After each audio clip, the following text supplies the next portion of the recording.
matag tawo lain-lain ang attitude towards money, no? Adunay mga tawo nga magluyag yun ug walay kwarta. Ang uban gani kabuhion, ang uban maglabad ang ulo, ang uban makuratan labi na og dunay mga membro sa pamilya nga nagdaot, doon na pa'y bayronon sa eskwelahan, doon na pa'y abangan mga bills, no? So ato kining malangkop usa kini siya sa maka hata gayod, maka-trigger gayod nga ang atong kabuhi musa ka gayod. Apan sa dili pa, hello everyone, welcome once again to LV Amor Cares, and this is your friend Lou Amor. So, without further ado, ani kita karon sa usa ka episode nga maghisgot kita mahitungod sa kwarta. Kay kanang kwarta daghan dumuingon nga lisod ang kinabuhi kun walay kwarta, no? Maay pa ni akong munika kay lami kay sinina, no? So,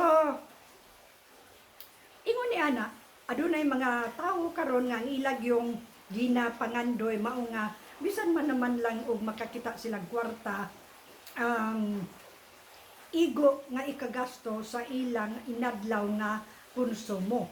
Dili lalim karong panahon na tungod kay mag-abang pa kita sa balay kung nag-abang manggani na ay mga electric bills, na ay mga mag-budget pa para sa kaon, bugas, mahal, mga sudanon, uban pa, no? So, okay lang kada kung everybody is healthy. Kanang wala bitaw gyud gibati-bati, no? Ingon ana. So, usa sa makapa-trigger gayud ni anang kabuhi sa tiyan, kanang walay kwarta. Labi na kun bago lang nanganak, ang kuya nagdaot na hospital tungod kay daghang mga hinungdan nga no, dayon napag yung mga magulang nga nagdaot usab labi na karon kay uso kanang mga hilanat, mga shingles, mga dengue. So nagkinahanglan kini nga atimanon gayud unya nagkinahanglan kana og kwarta, no? So mingon ang uban ako'y kaila diri nga ko may mong bation og wala kay kwarta minsan nga wala lang, no?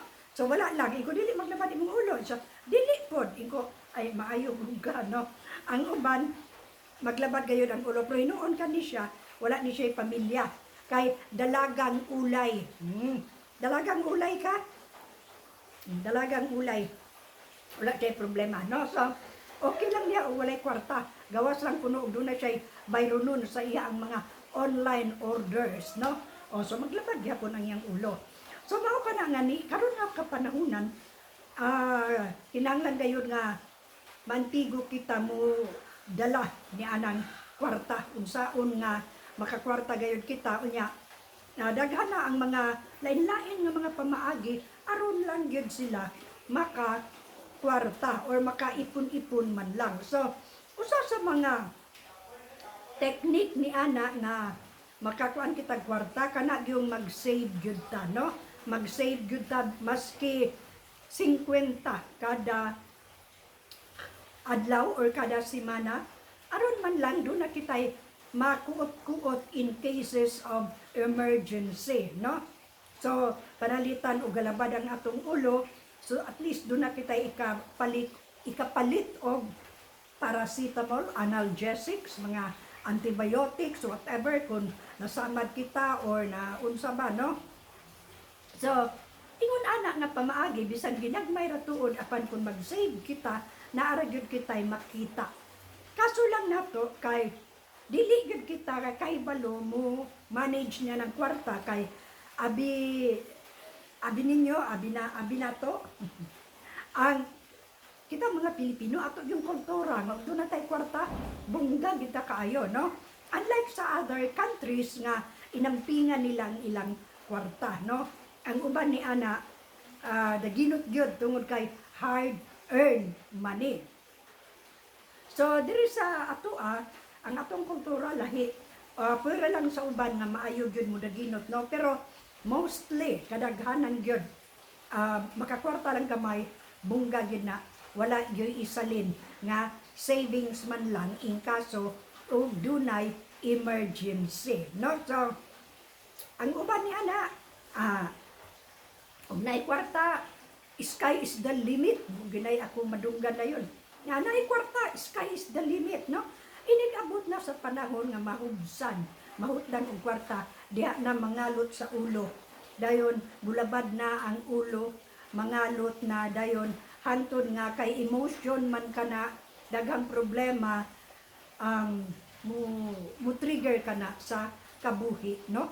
Ang atong kabuhi wa na makafeel na kita nga hingsugod na og saka nag-heartburn na kita, nagpalpitate na kita, gibidli na kita, unya kadili man ta kay balo pa manambal niya ng kabuhi, magkinahanglan unta og kwarta pero wala po'y ikapalit maski antacid na lang kay walay kwarta, no?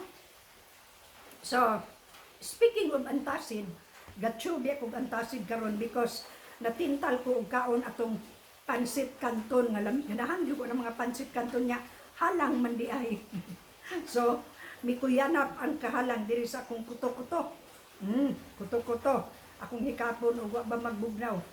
Wala pa no kuto-kuto din sa tiyan inana kay mo manay mga lugar sa kabuhi kanang kuto-kuto kanang tiyan or whatever inyong itawag anak, no? So mao ka na wala man lang gani kita ikapalit og antacid kung moandar na ang kabuhi, no? So mao ka nang naa nga gikinahanglan gayud nga mag kanibitaw kuan kita sa kwarta, management gid na siya. Although dunay lang giingon nga the love of money is the root of all evil. So it is the love, dili ang money itself. Kung natay kwarta niya, wala na to. Kung maang kwarta, kung baga, atong gihimong servant ang money, dili kay kita mo inaulipon niya, no? Okay rin na kaayo, no? So, karon nga kapanahunan, daghan kaayo ang mga tao nga akong na sinapi, akong nabantayan nga, pertigyod pangitag kwarta. Gani, naanayin, mag-open og reels, aron lang yun yung taon makakwarta. Bisag unsa na lay buhaton, at tubangan sa mga social media platform aron lang makakwarta. Ang uban gani hapit na lang magkita ilang lawas aron gyud daghang views mga ingon ana, no? So ang uban gigamit ang mga bata nga mga puya pagani na diha ila nang pahilakon or whatever ilang gusto aron lang makakwarta, no? So mao kana nga tinuod man nga kanang kwarta gamitonon kaayo pero ato lang po siguraduon nga makakwarta kita sa limpyo nga pamaagi. Nothing wrong with kanang mo post kitang mga reels, nothing wrong with that, no? Basta kay tinarong lang yun, no? Tinarong lang yun. I myself, ningon tingali mo, kana po siya, anong napon niya siya sa YouTube. Hipokrita po kaayo. Pinuod na, no? Hingali ko sa YouTube po, aron po malingaw ko in the first place, no? Aron ko malingaw because I really love to talk. I really love to talk, no? Aron mawala ang akong pagkaulawon. Kay ulawon man ko. Talking in front of a camera is not an easy thing to do. So, mao ka na, no? Pero kung may nakakwarta ba ko, wala, layo pa kaayo. Layo pag yung ko kaayo, pa ko kabot sa bulan. Nining lanat sa pagka-YouTuber. No, but anyway, di ta mag-isgot niya na because ang akong drive, aning ako ang episode karon mao nga kanang kwarta, no? Kwarta. Musaka gyud ang atong kabuhi kung wala tay kwarta. So, sa ko nang giingon, okay lang na kon peace kay ang lawas pero na nagani magdaot. Mo na gid na. Unya sa puton tag samot, kabulion tag samot kun dunay mamaylo. Anong masuko ta og bayluan? Kawala tay kwarta ka pa baylo. Munay labing tinuod, no? So, mao ka na ang atong hisgot-hisgot na tungod sa musaka ang kabuhi sa tiyan kung wala kitay kwarta because sa masugot kitang sa dili ang kwarta mo gina siya medium of medium of exchange sa atong inadlaw nga pagkinabuhi. Kung wala tay kwarta di ta kapalit og bugas, it's true na ay mautangan nato pero dili ba na bayran gyapon. Kung wala kitay kwarta dili kita ka sudan.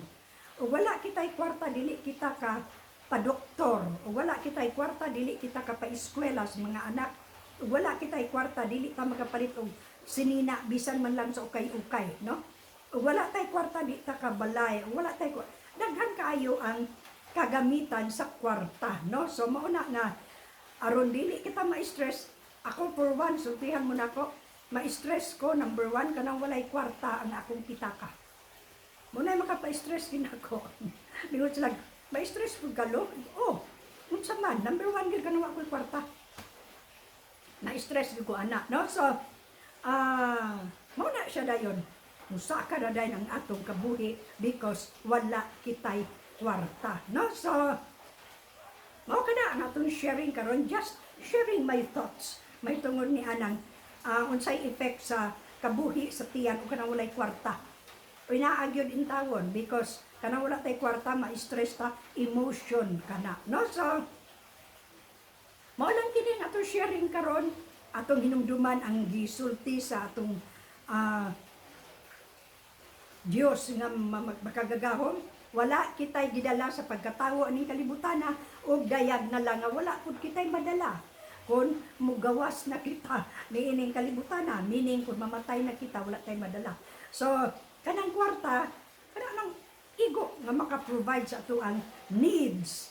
Ako usbon, igo nga maka-provide sa atong needs. Walay labot ang want, no? Kaya kanang want ipakapin ra man na siya.